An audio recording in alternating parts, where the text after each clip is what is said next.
Hi, it's Steve. Today we'd like to show you how to change the crisper glass on the refrigerator. It's a really easy job. Let me show you how we do it. Now to do this repair, we're going to open up the refrigerator door.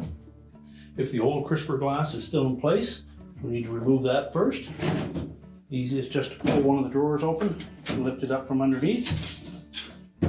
Carefully slide it out and discard it. Now with the glass removed, you can take that opportunity to clean that recessed area of the crisper shelf. When installing the new glass, we'll want to make sure that we have the painted side facing down. We'll simply going to slide that back into position. Make sure it sits firmly down into that recessed area.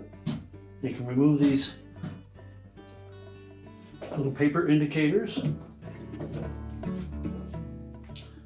And to prolong the life of your crisper glass, make sure that when you're putting items on there that you do that gently, and also when you take them out to clean them, allow them to come up to room temperature before you immerse them in only lukewarm water. And our repair is complete.